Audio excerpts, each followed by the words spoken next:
it started now. Woo child. We're getting it started now. We're getting it started now. We're getting it started now. Woo child. We're getting it started now. Check 1, 2. We in this building. Class is back in session. Yo, what's good, everybody? Welcome aboard to the educational train of get schooled or be schooled. You heard? I'm your host, Klass Initials, and of course, yeah, we in the building, self-made. You heard?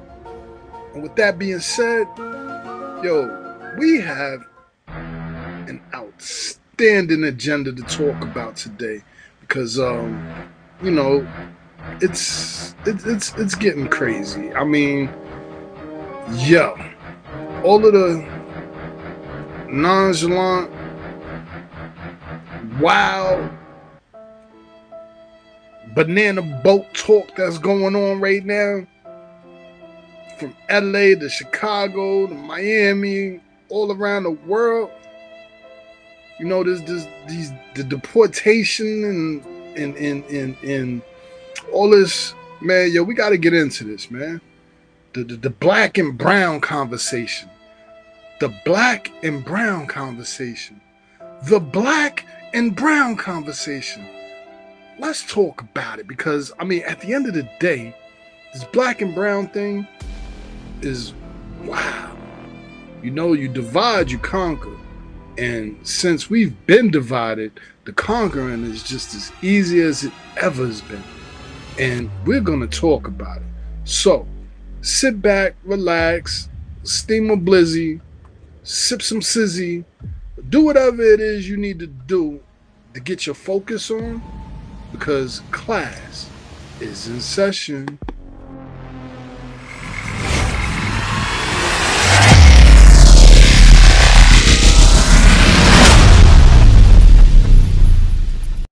Reward yourself from time to time. You deserve it.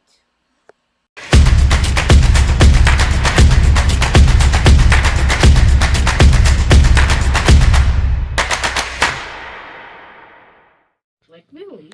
We do. We're best friends on that bus. And he sometimes looks to see if the bus driver ain't looking, and he just goes to sit in our seat next to us. Woo child. We're getting it started now. We're getting it started now. Woo child. We're getting it started now. We're getting it started now. We're getting it started now. Why nobody? Why you black men at about this Mexican OT sitting up here on a good black day telling us who the hell him something about saying the N-word? What you niggas say? Because on a serious note, we really need to talk about it. For some strange reason, black men have this obsession with allowing other races of people, whether it's the non-black women that they date or their non-black friends, to say the N-word. Like, especially in the South. Like, I don't know how deep it is anywhere else, but I know here in the South, especially in fucking Texas, you guys have this really big I didn't know this many people of non-black race said the N-word until I started coming more and more to Texas. I was like, man, like, this is actually wild. And it was always a black man with somebody of non-black race. We really have to talk about, like, is this like some type of cute play? Do you guys get off on other races calling you a slur? Does that excite you somewhere in there? Because why do y'all allow that? But where are the think pieces? Black men got a think piece for every goddamn thing in the world, even holding y'all fucking people accountable. Other men such as yourself. But ain't nobody made no think piece on what he said. I haven't seen one fucking no live yet about Mexican OT saying the N-word. Are y'all okay with that? Y'all cool with that?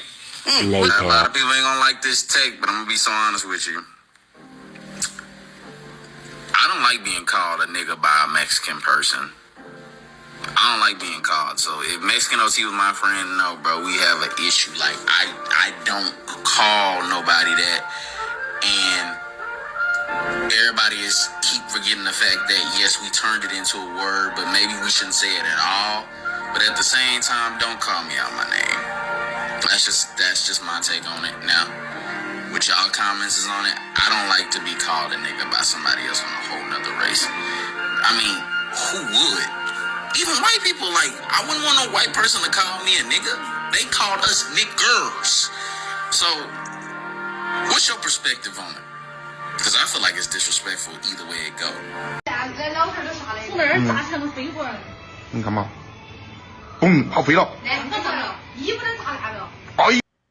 Shiesty business, or is this classes in session? Me in the building. Ladies and gentlemen, boys and girls all across the world. Welcome to the best educator in the educational system of the world, the hip-hop culture the world has ever saw, heard, or listened to on all levels, walk, shape, form, and fashion. Class and initials in the building. Yo, ladies and gentlemen, black and brown, the war's on. There's a war going on outside. Ain't no man or woman safe from, nor a child. And I mean that literally, you know. To all of the people that look like me, have you ever been or even have a child that feels because they look like me, they're too dark to be pretty? Their hair is too curly to be good? What? Let's talk about it.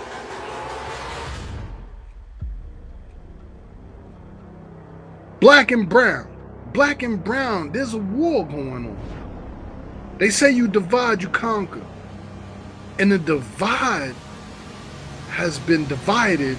It's been divided. I'm sitting here watching these videos, left and right, as people are being deported left and right from the brown community. And there are a lot of videos of complaints that there are no help from the blacks to step out there and walk with them. Whoa. What's really going on? Like, seriously. But then there's a large portion of the brown community that's sitting back saying, we don't want your help, Negroes. We don't want your support.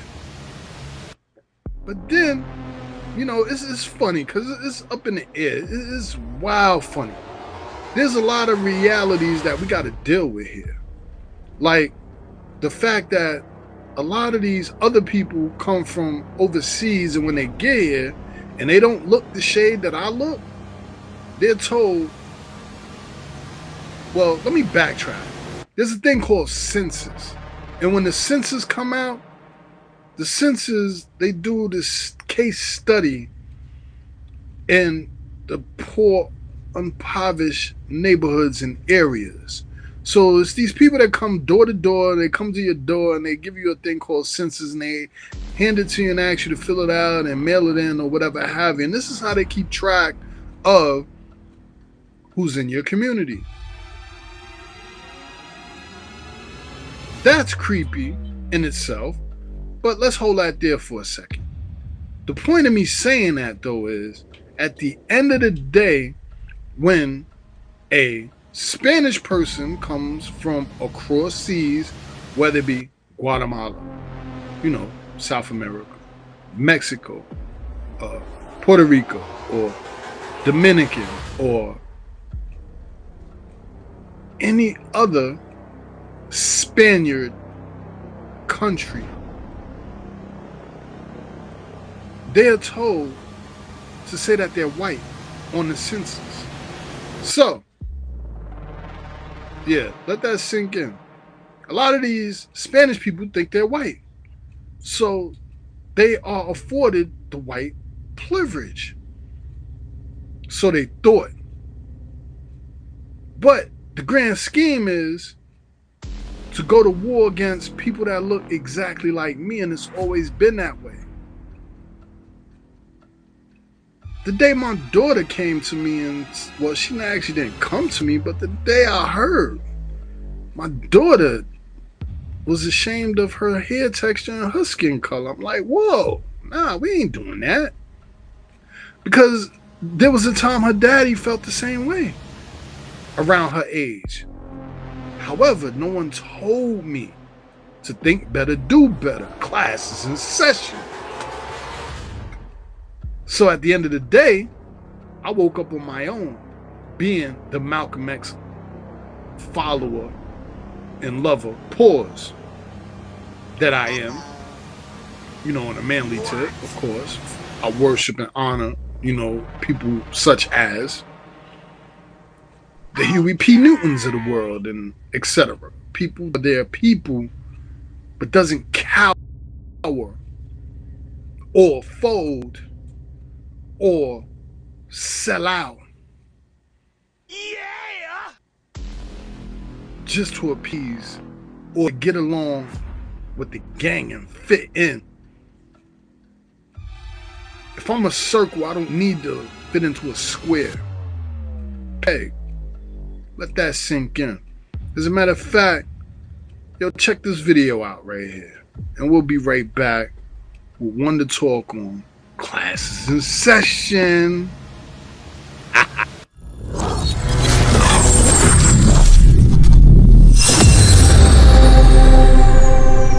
Texas man is fighting for his life in the hospital after he stole a package off of a woman's front porch only to go back to his car, open it up, and see that it was full of black widow spiders. This woman was tired of this man coming by and stealing all of her packages before she could get home from work, so she made a little package that was just for him. When he popped that package open in his car, a bunch of spiders came flying out and they bit him all over his face, and then he started swelling up and getting nauseous, so he had to go to the ER, and then he called the police and would like to file assault charges against her for setting up that booby trap. So the police contact the woman and they're like, did you put a decoy package full of black widow spiders out on your front porch? And she's like, oh no, those black widows are my pets. Were you able to find them? I saw that they were missing and I just have them in a box because they like to play in there while I'm at work. And the police were like, oh, this guy, he stole the box and then they bit his face and he whacked a couple of them, so they're no longer with us. And the woman's like, he killed my pets. That's completely unwarranted. I'd like to file charges against him for that. All right, Dave, this is your first prostate exam, so just relax and try not to get an erection. What do you mean? My name's Steve. Oh, I know. My name's Dave.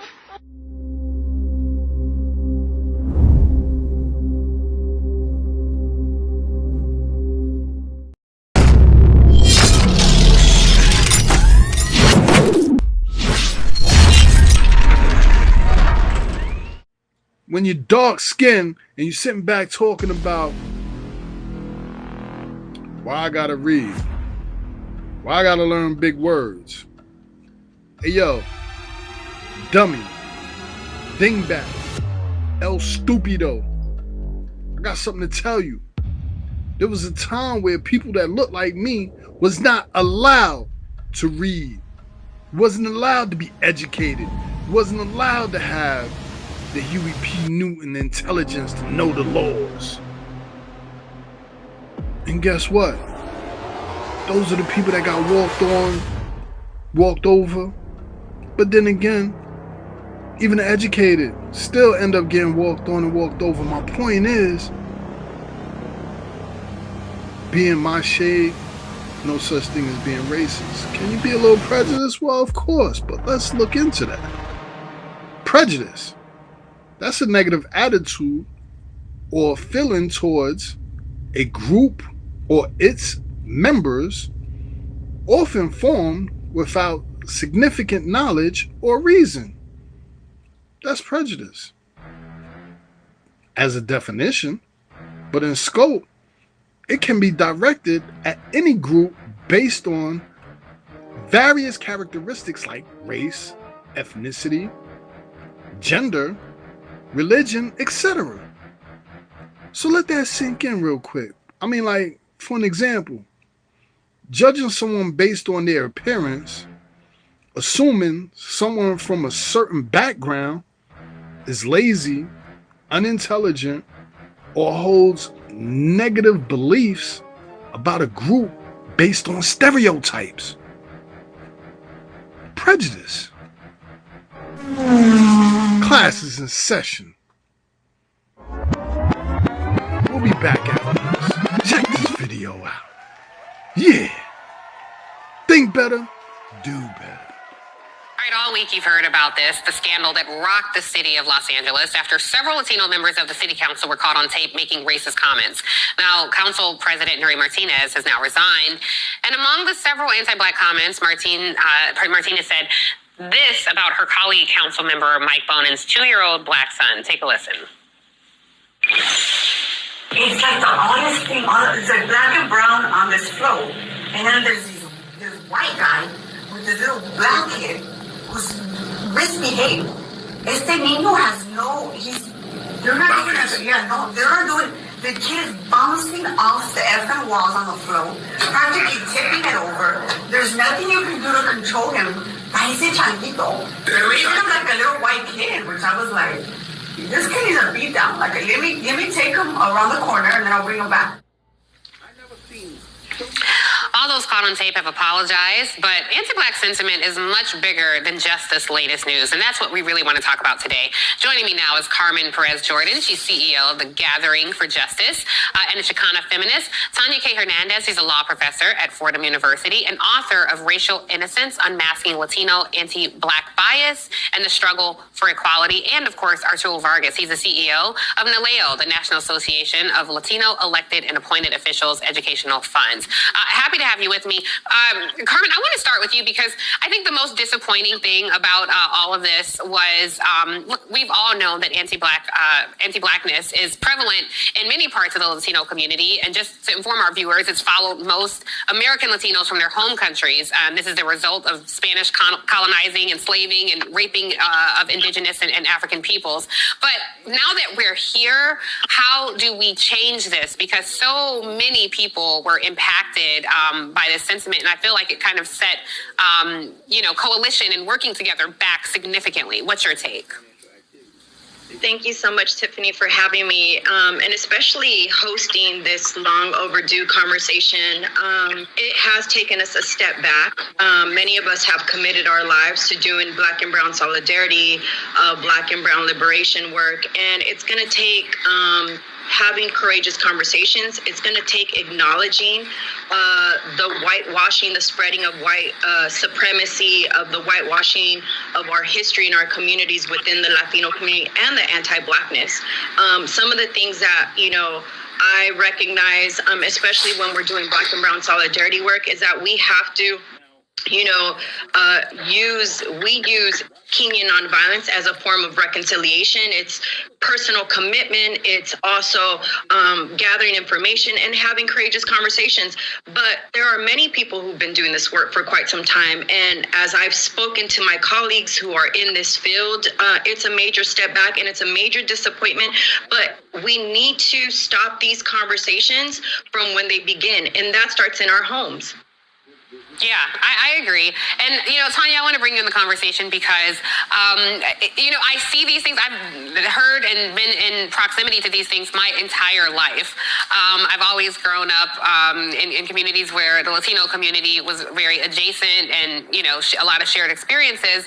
And it does tend to, the common ground here is white supremacy, because it seems like some people in the Latino community feel like if we're white adjacent, maybe we will not be subjected to the same racism and prejudice. I want to show a clip from a great writer in The Atlantic who says, your whiteness will always be relative. She's directing this in the Latino community. You can utter as much garbage as you want about Black people. You can vote Republican. You can lead the Proud Boys. You will never achieve whiteness. The gift bestowed upon Italians and the Irish isn't happening for us. So you can discriminate against Black people and Afro-Latinos all you want. It won't make you white. It just makes you a racist person of color, a brown Clayton Bigsby, a fool. I echo those sentiments. Curious your thoughts this morning.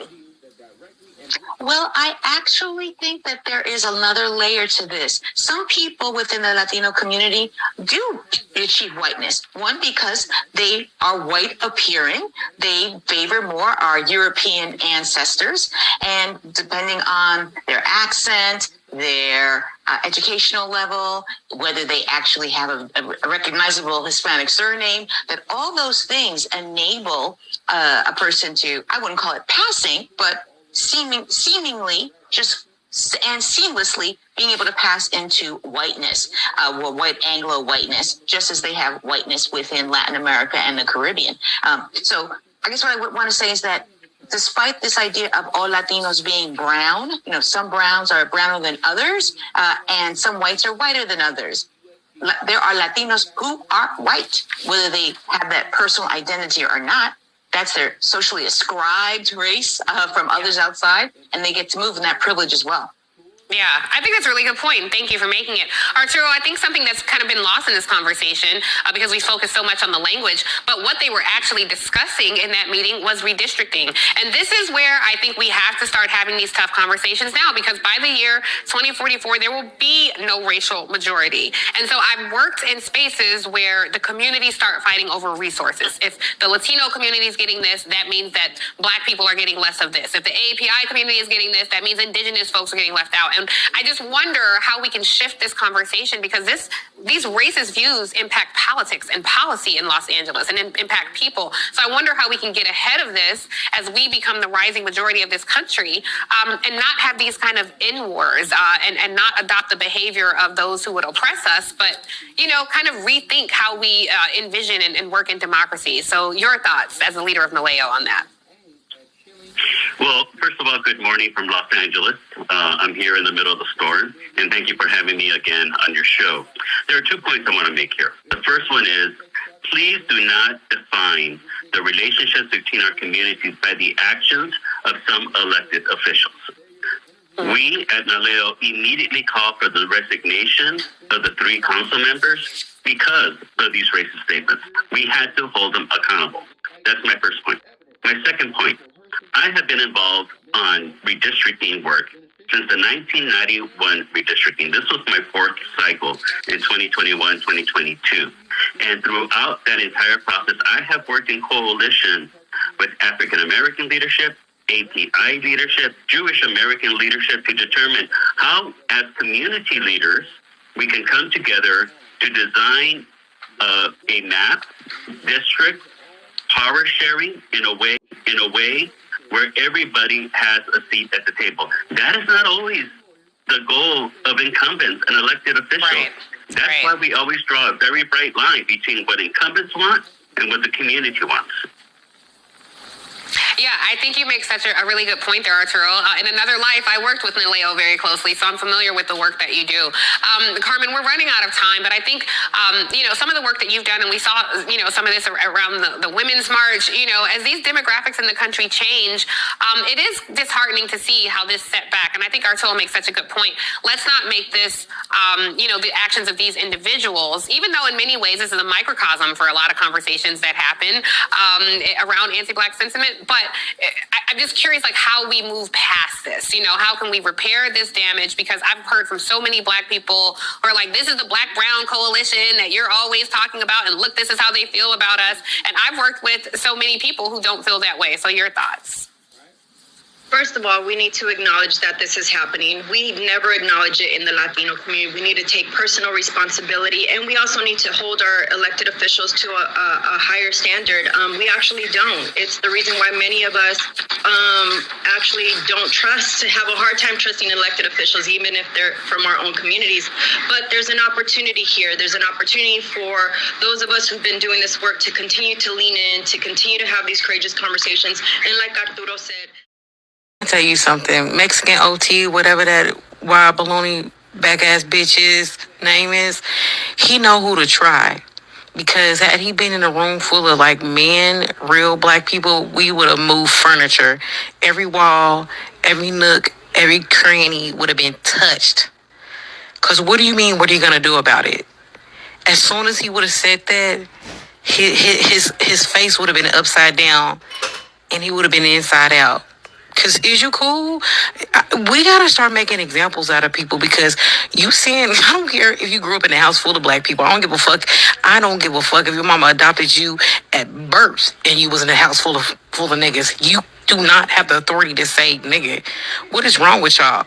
We got to start meeting disrespect with disrespect because I'm sick of it. Everybody feels so comfortable saying what they think they can say in front of black people with black terms and what we've been through that y'all just, and them bitches, them funny looking assholes is just on the podcast just laughing away.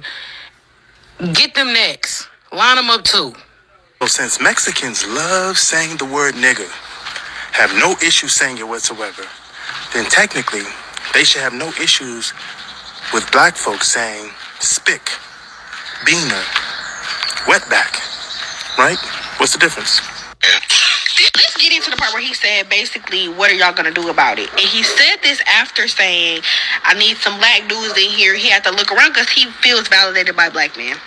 If the men in your culture do not hold other men to certain standards, then what do y'all expect?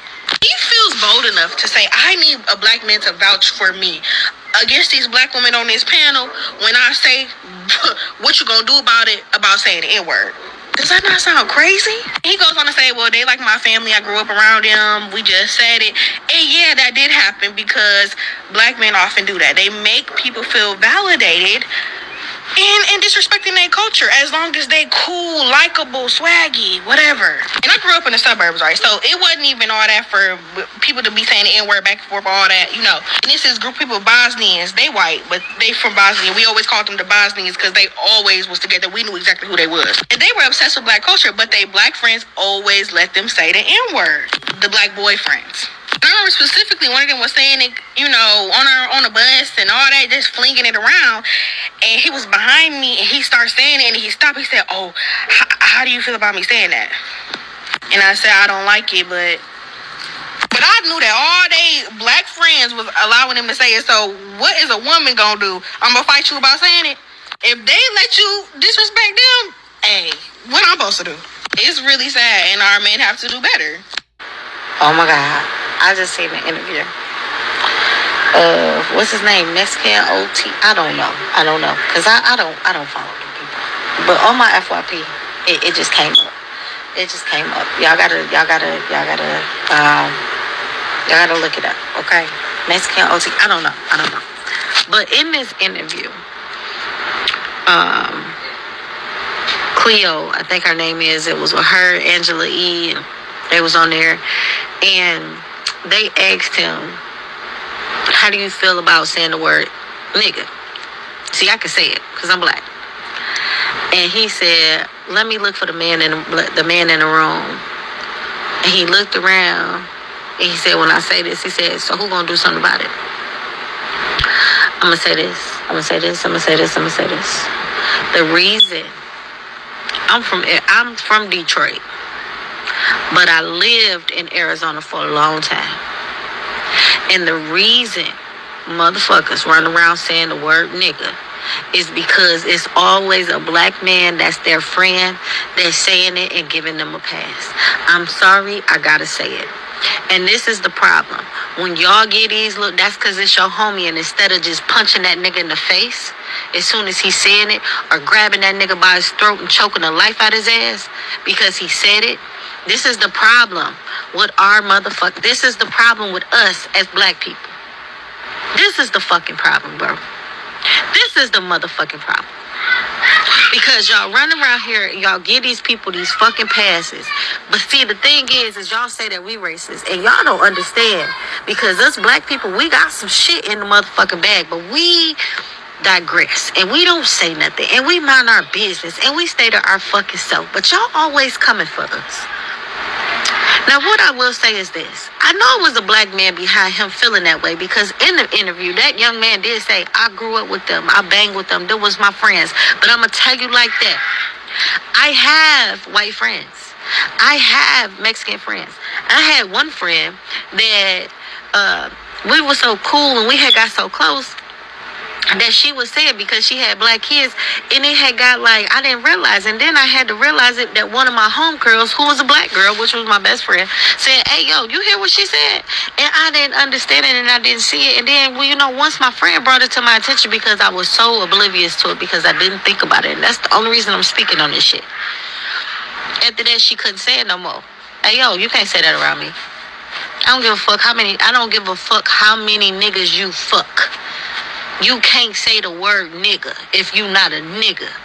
If your motherfucking DNA is not a black person and you have black on your motherfucking birth certificate that say black, African American, or anything in the sense of a black person, you cannot say the word nigga. Period. So I'm going to just say this. This is the problem. Black people, my 92 percenters who always have these friends that we always trying to be friends with everybody, but they always overstepping their fucking boundaries. Yeah, this is why. And I blame our black men because y'all let these motherfuckers run around saying that shit because it's your homeboy. The fuck out of here.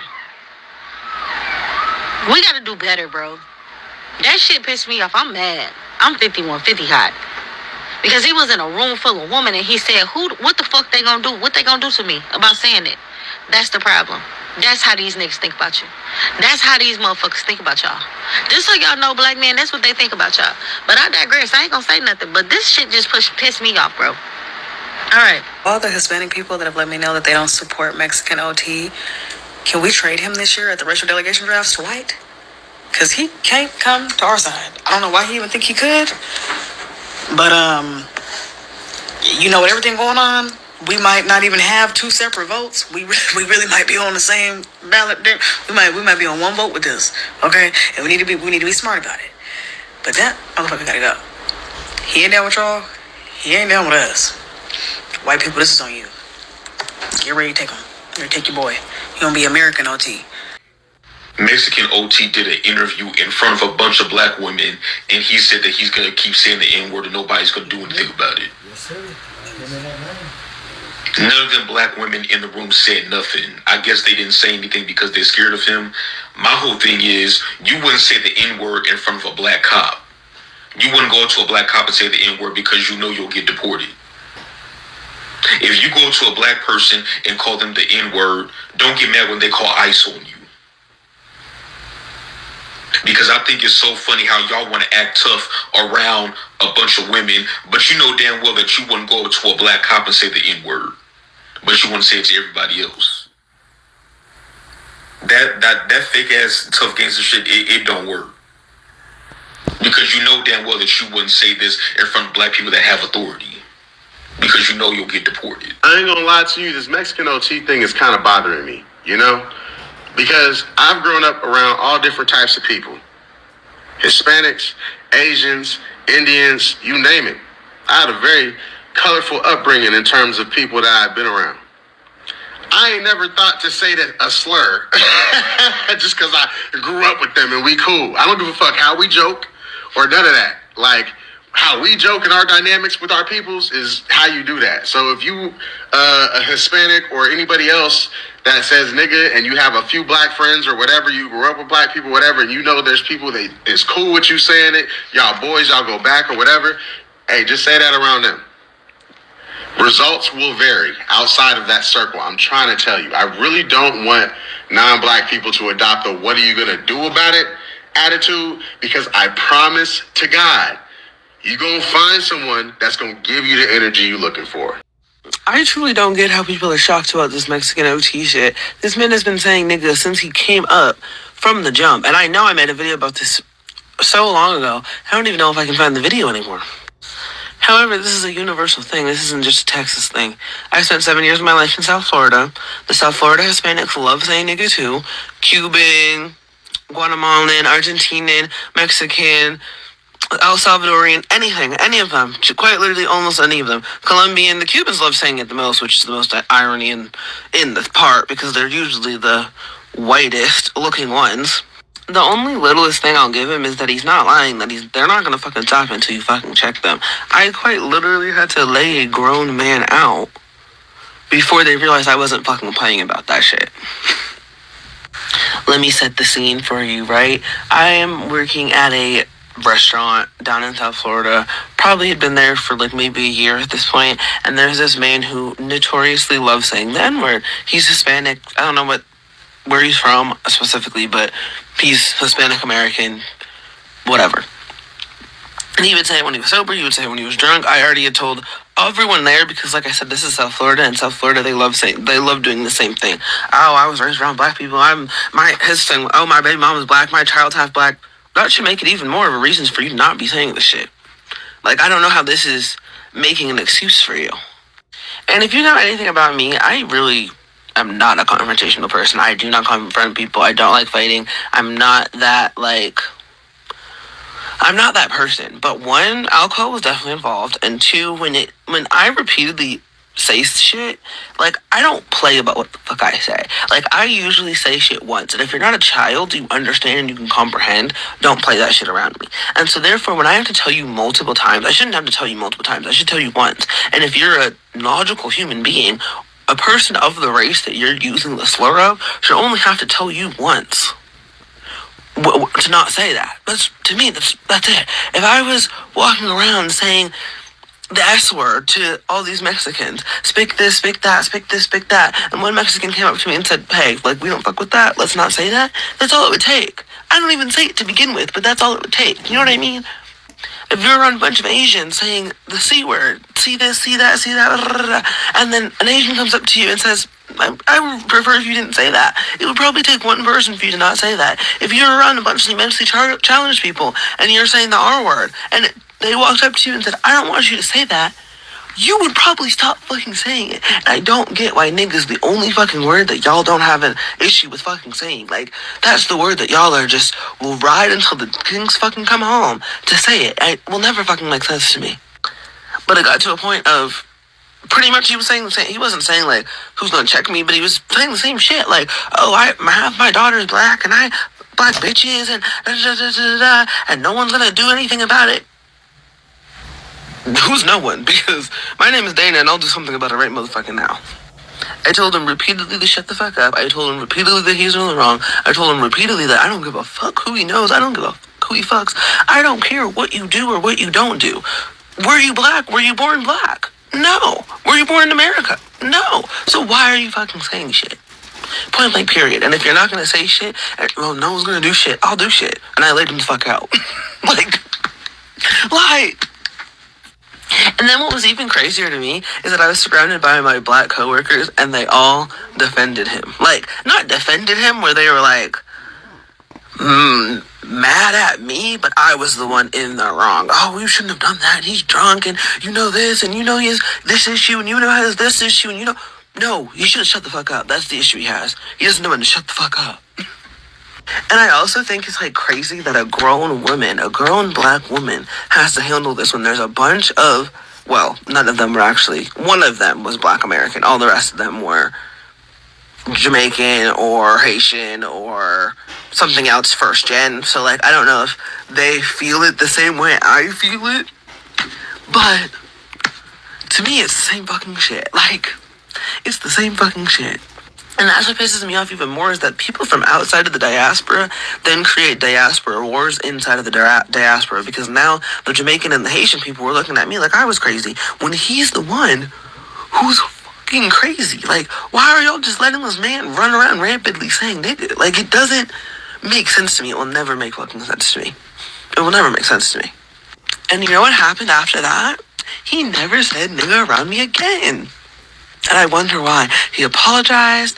He said, oh, I know I have an alcohol problem and this and that, and I can only do, like, I don't know what y'all do in your spare time. Whatever y'all do in your spare time, that has nothing to do with me. I can only control what I'm around and who I'm around and when I'm around them. So if he goes and says that around his fucking friends, and he's probably back off saying it now that I don't work there. Which, cool. If they want to be coons, they can be coons. I don't fuck with coonery, and I'm not going to indulge in coonery activities. So, point blank period. Around me, it was dropped, and to me, he's never gonna say it again.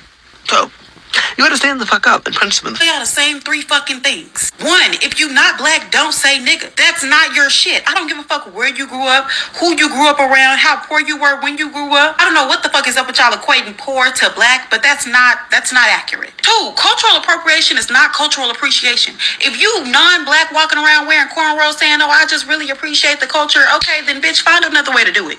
Because at this point, you're damaging your own hair follicles just to fake appreciation. Everybody be like, oh, it's not that deep, it's not that deep, but it is. It is, though, because we literally have to have laws passed in order for us not to be discriminated against when wearing our natural hair. Then you roll up with fucking cornrows and everybody think you the coolest guy in the motherfucking office, coolest guy in the motherfucking room. And last but not fucking least, why the fuck is it every time a black American says, oh, well, I'm from America, you're asking, oh, but what part of Africa?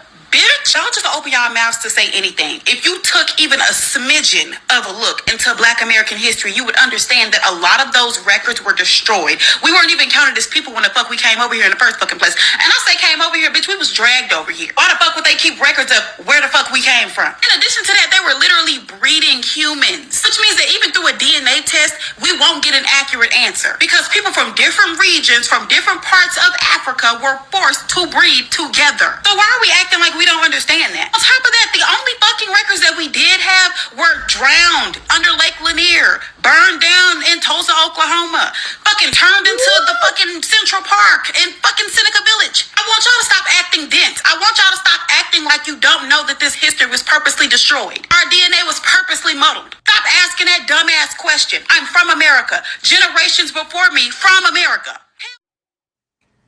This is back in session. And, I want to go back into this racism thing again. Because as a definition, racism is a prejudice significantly based or involving discriminatory behavior and power imbalances. Ooh, fast motion to the right. Let that sink in. Ooh. Yo, when you're dealing with key aspects of racism, including negative attitudes and beliefs about a racial group, discrimination, it involves action that disadvantages or marginalize individuals or groups based on their race. Like, come on, B. What are we talking about? When... If I could just be real quick,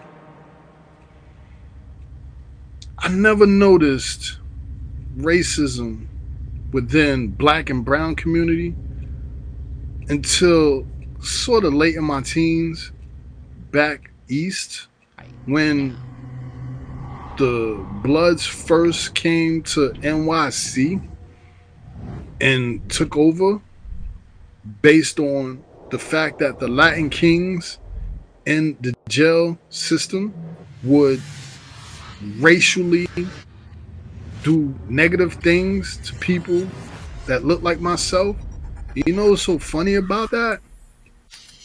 There's many people that look like myself that even me personally per se, I remember coming to visit my mom's, and one day on her mantle of her fireplace there was a picture of a dude that looked like Mario and Luigi on the fireplace. And I'm like, yo, who's this Mario Brothers looking dude right here? She says, that's my grandfather. I'm like, what? Why he look like some Spanish dude or something? Ooh. Fast motion to the left. So come to find out, she starts explaining that there's a heritage of Spanish within my family rankings. And I'm like, what's that all about? How come I don't know none of that? And she proceeds to say, well, we're being the darker of the crew. She don't even know them people. But they chose not to mess with us people. So that was a wake-up call in a nutshell. But even to take it a little step further, I remember coming into my place of work back in 2003, 2004, and I was just at all. I was like, yo, this is great. Ooh, Spanish. Mira, mami, mamis, and this, that, and the third, and ¿Cómo se llama usted? Estoy bien, gracias. ¿Y tú? All of this type talk, right? My man, tu está bien buena. Ooh, right? And over time, I'm thinking, yeah, this is gonna be dope, man. I'm mixing and intertwining with Mexicans and Salvadorians and blase blah, and boom. So I'm thinking it's all love. So I thought. But in the workforce of over 5,000 employees, and a large portion of them being Spanish, over time I started noticing systematic racism at its finest, slick talk.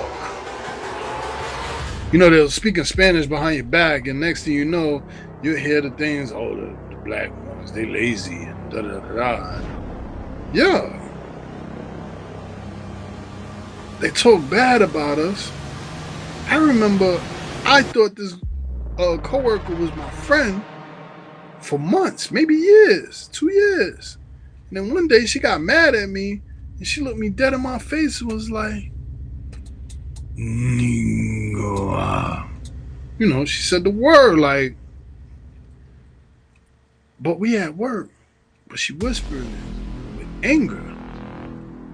And to be totally real with you, my first reaction was slap the taste out of her mouth. But we at work. So I realized, yo, you can't do this like that. Because this like that, the streets is not, it doesn't work here.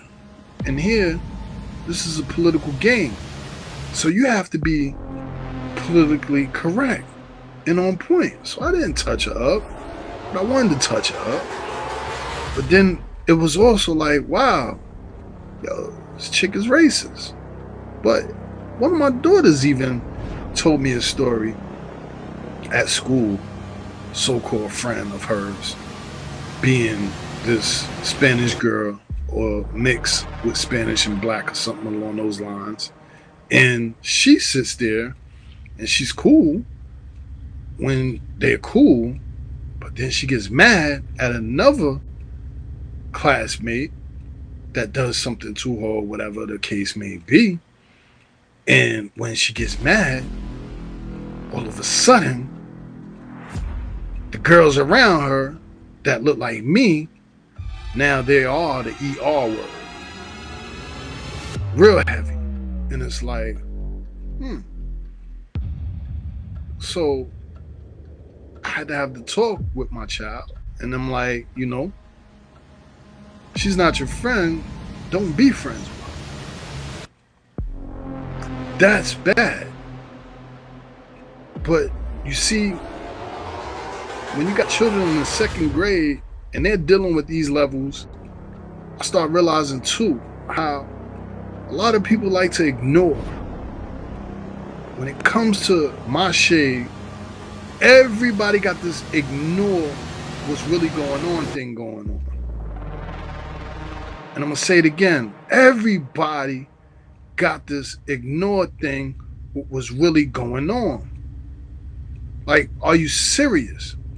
So, people could talk bad about you, call you out your name, all that. You this, you that. But now if you smack the blood out of their mouth, now you're the problem. Whoa. How that work? So my point is, over time I started realizing it ain't as much love as you thought. I always thought black and brown was the same. In a lot of cases, a lot of people was like, yo, the Spanish is black. But a lot of them don't want to admit that. And even though they do know, or even some of them that do know. And you know what's so funny too? What really kills it? The young children don't care. Why? And everybody keeps saying, oh, that's because they're Americanized. They was born in America, and da-da-da-da. And it'd be the moms, grandmoms, and this and that. And they'd be like, yo, don't mess with the... They got these names, Milanos or Mulatto or whatever they call, whatever it is they be calling us. And at the same time, we're going to pause real quick and jump into these funny videos. Check it out. Class is in session. Who I be? Shiesty business, or is this my best wish list of ways to get riches? Or is this shiesty business? Ahí viene la migra, la migra, la migra.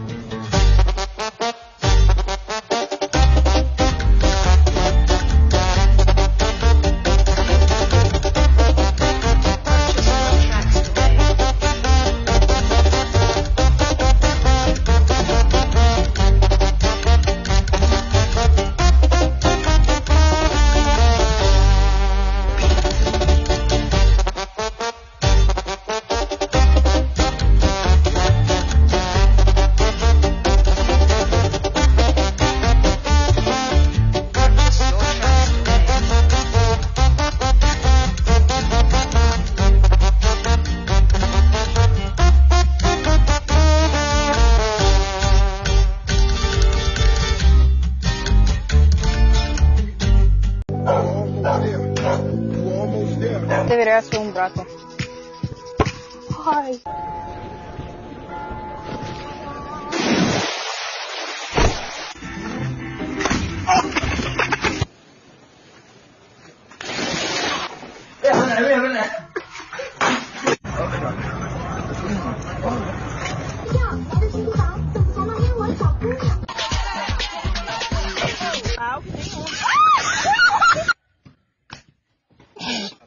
Nog 3 minuten.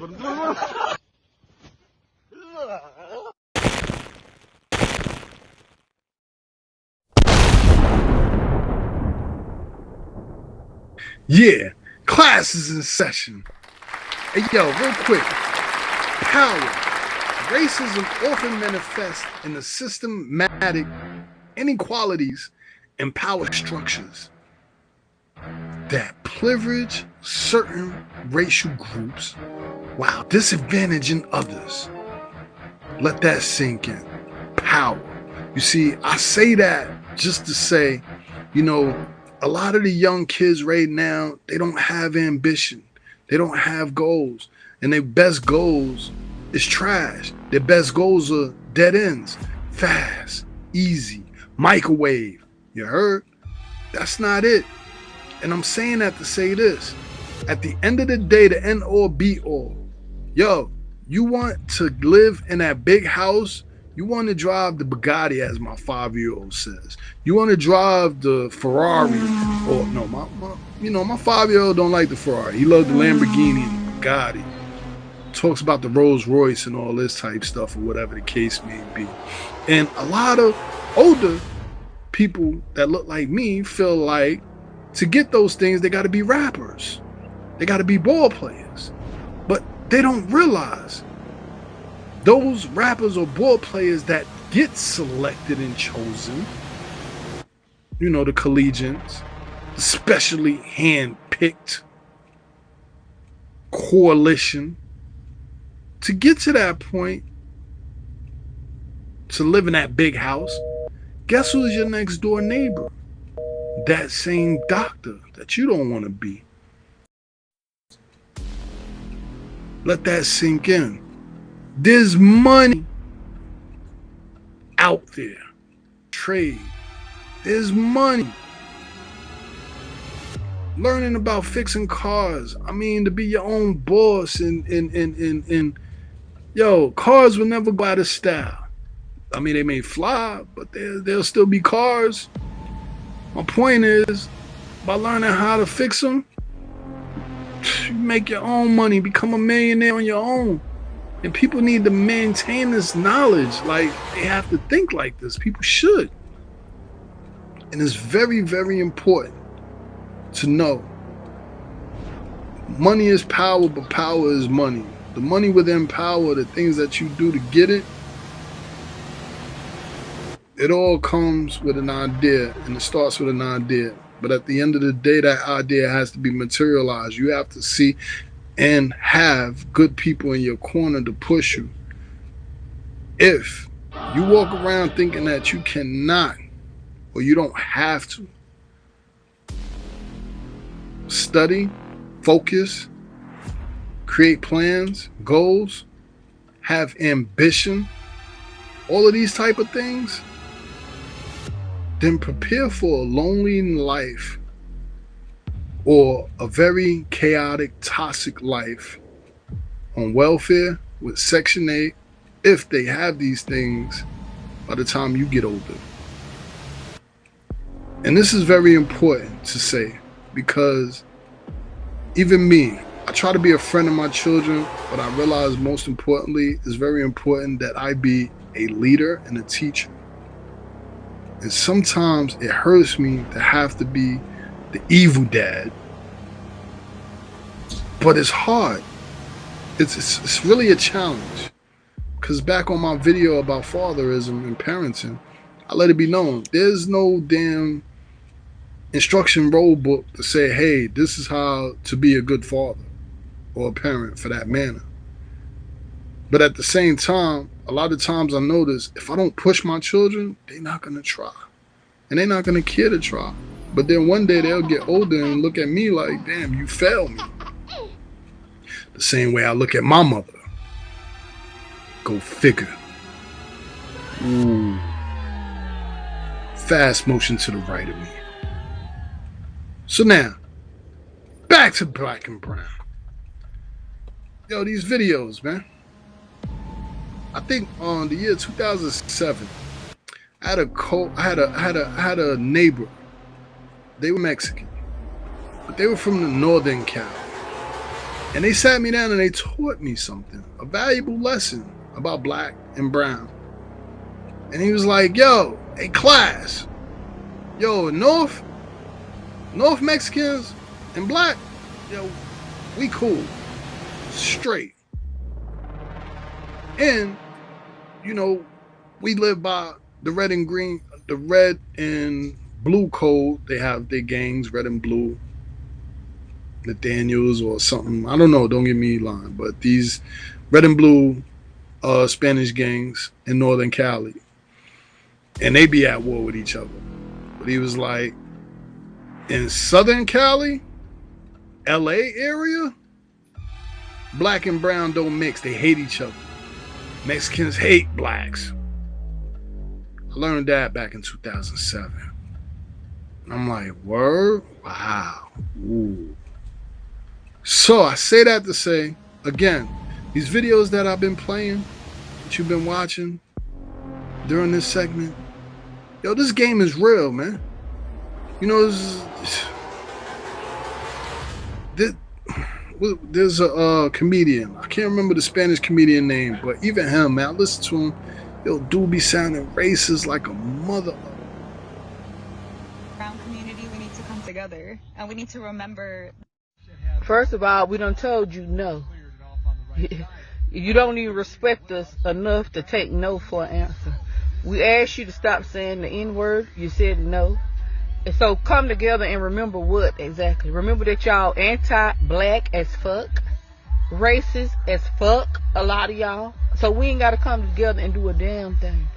We done said no. Respect our boundaries and leave us the fuck alone. Okay? We done said no. The answer is no. When y'all come here, y'all want to align with whiteness. You love whiteness. You glorify whiteness and demonize blackness. So you need to make videos and ask white Americans to join with you. Because that's who you love so much, right? That's who ass you kiss. That's who boots you lick. So why the hell y'all not calling on them? Why are y'all calling on black people? Y'all always wanting to use black Americans. You want us to come out there and get the hell beat out of us for your racist anti-black ass. It ain't happening. But everybody hate us. Asians hate us. You know the whites hate us. But at the end of the day, you know, it's like, damn. Can we live? So now they got this divide and conquer thing with the new administration. And now everything is being exposed after everybody voted for the clown to run. Now the clown is doing clown stuff. And the truth is out. The cat's out the bag. Black history being wiped out. But that's okay. That's very, very, very much okay. As a matter of fact, enough of this sad talk. Hey, yo, let's smile and laugh at some of this comedy right here. We'll be right back.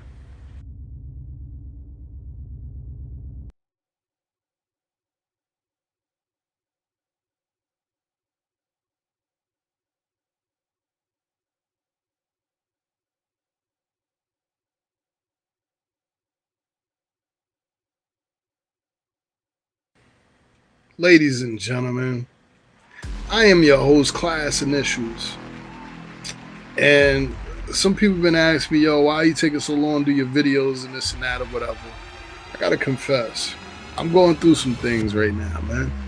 Health-wise, I have some challenges right now. And to be totally real with you, this side right here is totally messed up. Talk about torn muscle ligaments and all that or whatever. So, I got to keep this at bay and all that, whatever. And I got some surgeries coming up, next month or whatever. I got 2 of them and all that or whatever. I'll put it out there, School to be school, I've been just challenged, And also, I'm going through some transitions. I lost a good friend, and a lot of things, just everything happens the way it's supposed to, I guess. But at the same time too,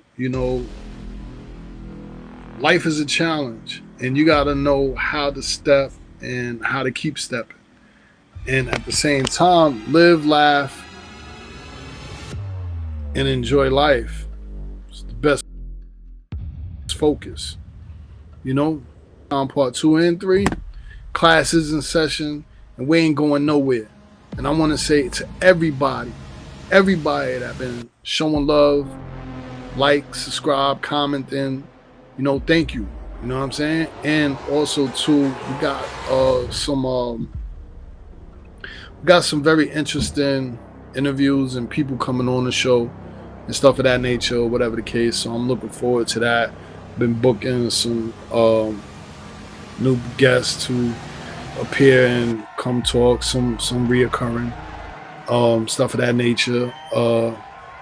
We got Royal about to basically come sit in my seat and do what she do. You know what I mean? And we're looking forward to that. A couple of comments from past videos have been asking questions, about the twins and stuff of that nature. Some people thought that they're the same person, but they're clearly really not the same person. One is a little lighter than the other, and one is taller than the other, and they're just twins. And Royal is just ready to take the reign and do what she do. That's baby Klass in a nutshell. You know what I mean? Don't get it twisted. We got 3 baby Klasses, and you got Klass, Classic, you know what I'm saying, and Classy to be exact. So a lot of things to look forward to with classes in session, and at the same time, I don't know. All I could say with this whole black and brown thing is, God willing, people will finally wake up, open their eyes, and understand that we all being bamboozled to a degree. But focus on you, handle you. Stop worrying about everything else. It's the best advice that I'm going to give you. It's the best advice that I could give out. But, again, class is in session, and we're going to go ahead, sign off, but take these videos with you. On the way out the door, class is in session.